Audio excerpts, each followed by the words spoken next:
Et Laurent, qui avait une grande tendresse pour son grand-père, s'est dit tiens, je vais écrire un livre sur cet homme-là. Et c'est vrai que c'est un livre plein d'émotions, qui nous replonge dans un passé que certains d'entre nous n'ont peut-être pas connu d'ailleurs. La Deuxième Guerre mondiale notamment, puisque regardez la couverture de ce livre intitulé, je vous explique dans un instant pourquoi, donc cette année les pommes sont rouges, regardez le nom, il y a deux noms, Georges Geyrat en haut à gauche, Laurent Geyrat en haut à droite. En fait, ce qui se passe, ce livre, il se scinde en deux parties. La première partie, ce sont les souvenirs de guerre du grand-père. Donc le grand-père de Laurent Geyrat, Georges Geyrat, a été fait prisonnier pendant la guerre et ensuite, voilà, c'est lui à 17 ans, le grand-père de Laurent, a été fait prisonnier et s'est évadé et est entré ensuite dans la résistance, dans le maquis de l'Ain. Et donc, pour son petit-fils, pour Laurent, en 1973, il prend un cahier, regardez une des pages du cahier, et il raconte son périple à l'attention de son petit-fils Laurent. Et donc là, la deuxième partie de ce livre, c'est Laurent qui nous parle, qui nous raconte son grand-père, les balades en forêt avec lui, cet attachement à la terre, il ramassait des champignons avec papy. Alors, c'est vrai que Laurent Geyrat, imitateur, qui aime bien dire des gros mots sur scène, là on l'oublie totalement. C'est quelqu'un, il redevient un enfant tout simplement. Et le titre, William, et après on va aller le rencontrer, Laurent, cette année les pommes sont rouges, c'était un message de la BBC à l'attention des maquisards, donc des résistants du maquis de l'Ain, auquel appartenait le grand-père. Elle est formidable cette photo. Hop, là, bougez alors, pas. c'est Laurent, dans les bras de son grand-père. Laurent à gauche, alors, c'est un doux mélange entre son papa et sa maman. Regardez, ils sont parfaits, ils se ressemblent tous les trois. Alors là, ce sont les grands-parents, d'accord, mais c'est vrai que la filiation est... Donc c'est le grand-père Geyrat, donc c'est du côté du papa. Tous, et Laurent, le petit bonhomme, dans les bras de son papy. Il ressemble à sa grand-mère, regardez. Exactement. Bon, donc, nous l'avons rencontré, ce grand garçon, regardez. Bonjour Laurent. Bonjour. Est-ce que ce grand-père que vous avez tant aimé et dont vous nous racontez le parcours dans ce livre, sans lui, vous en seriez là aujourd'hui? Ah, je crois qu'il m'a apporté tellement, surtout sur toutes les premières années de la vie. Je pense que je lui dois beaucoup, beaucoup, beaucoup. C'est vrai, Laurent, qu'à l'âge de 5 ans, vous commencez à chanter La Bonne du Curé d'Annie Cordy, poussé par papy. Oui, exactement. Il était président de la fanfare et voilà, il y avait une fête. Le concert de la fanfare dans le village et il m'a fait monter sur scène pour la première fois.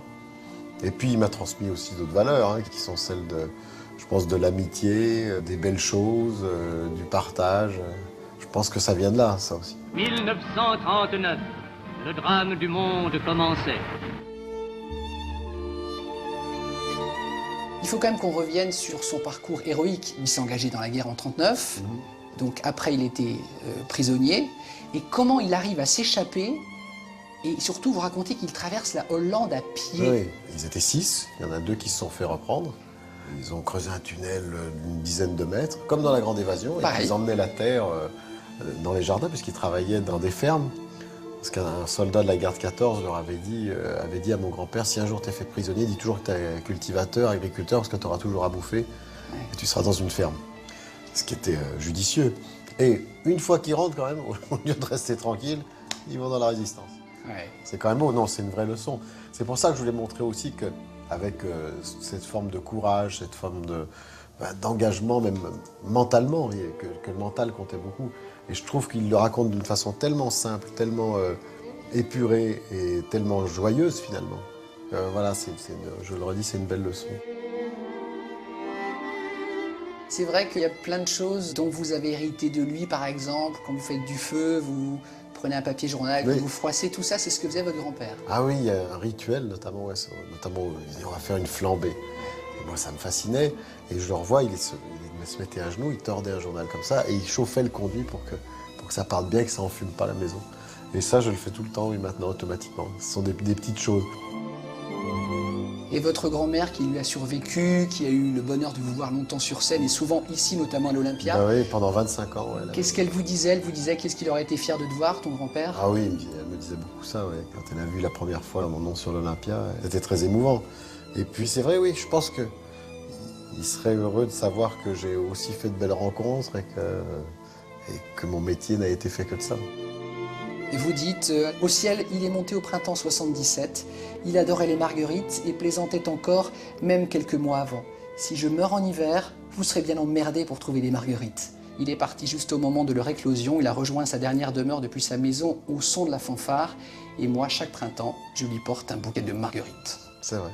C'est un très bel hommage que vous lui rendez là. Bah oui, il méritait bien ça. Merci beaucoup. Merci. Merci.